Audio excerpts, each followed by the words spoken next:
kami sa Pilipino, ba't ka bumagsak? Sayang ka naman.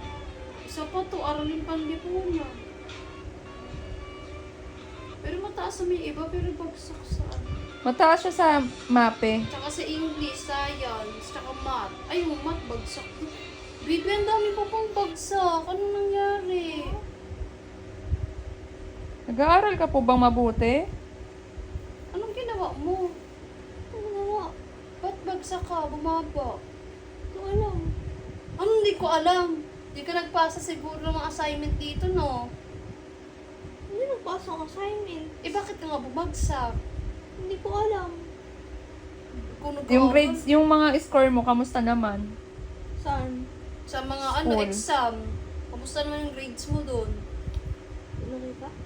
Hindi mo nakita? Pero tingin mo, nagawa mo naman na Ginawa maganda mo naman yung sagot best mo. Opo. Ginawa ko naman yung mga English. Yung ano mo, sagot mo, confident ka naman ba na tama? Ha? Balik grade 5 ka siguro, wow. Ba't ang babawang? Joke lang, ang tataas ng grade! Galing ng baby ah! Alam mo yung taas ng grade mo, babe! With honor ka na naman, babe! Kila ba? Inuna pa kasi manood ng kung ano-ano kasi tignan yung scorecard niya eh. Ay, card niya eh. Kinabahan ka? Kinabahan ka bang? Hala mo balik grade 5 ka.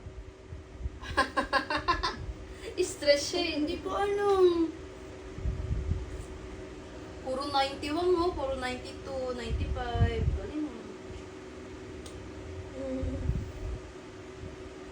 Good job. Very good, very good.